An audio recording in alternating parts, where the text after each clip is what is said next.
everyone, today I thought we'll review the ugliest building in UK in the last 12 months. What it means that it actually won the Carbuncle Cup. The Carbuncle Cup is an architecture prize given annually, originally by the magazine Building Designs and since 2024 by Defence, to the ugliest building in the United Kingdom completed in the last 12 months. It was intended to be a humorous response to the prestigious Sterling Prize given by the Royal Institute of British Architects. So let's see what's the new most hideous building in the UK. So this article is done by Design, written by Amy Peacock, 19th of June 2024, so very recent. The redevelopment of Lime Street in Liverpool by British studio Broadway Malayan has been named the country's worst new building in this year's Carbuncle Cup.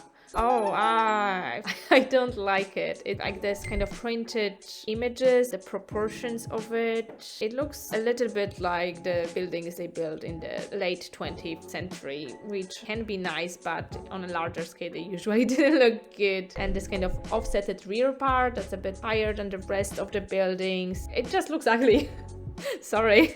From the very first viewing, two of our panel had this as their #1 selection, and as the long list was narrowed to a shortlist, this hideous bit of architectural misadventure continued to stick out, said the fans in the award announcement. It doesn't blend with the surroundings, it looks sad. The rear part is like even worse, looks like generic ugly block of flat. I wouldn't want to live there if it's housing, to be honest. I'm not sure what's in that rear part. It's like, we don't know what to do at the front facade, let's just engrave some buildings on top of it kind of attitude. I'm not a fan, definitely. I think they could have done so many interesting things, especially with the older architecture that's around it. There are so many ways to fit into that. Completed in 2019, Broadway Malayan redevelopment design features etched metal panels spanning one facade of the street leading from Liverpool Lime Street train station. The etched panels depict the century-old buildings that were demolished to make way for the redevelopment, which now contains a hotel and a student accommodation. I guess the idea is nice, but like its execution is very literal. Let's just etch how they look like. Couldn't they have created a very interesting combination of a facade,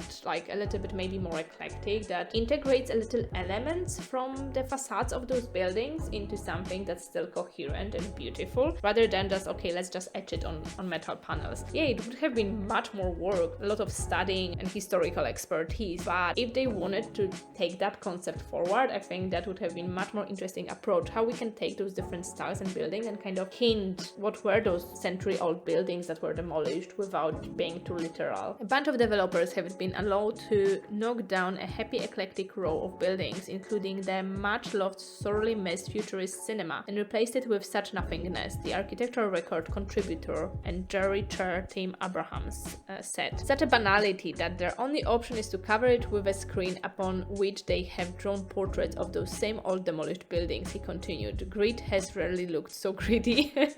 Yeah, it's kind of what I'm saying. It's just like the simplest thing. Oh, how to represent those old buildings. Oh, let's just etch them onto a facade like a drawing.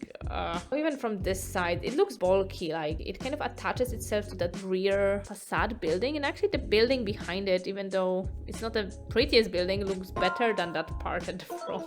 Oh, it sticks out, not in a good way. Alongside the Lime Street development, 5 other properties were shortlisted.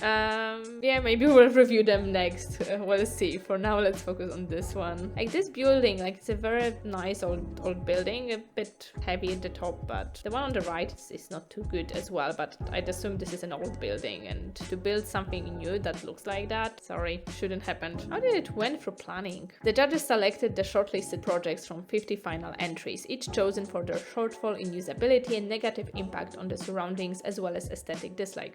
I like this award. The shortlist selection narrowed from 50 final entries reflect the range of developments from across the country, which, taken as a whole, epitomize Britain's architectural malaise. I think we'll definitely need to make a video on the top 5 final entries. Okay, let me know what you think. Do you like this building? Do you think it looks good? I don't. Tell me what you think. Hope you enjoyed it, and please subscribe. Bye!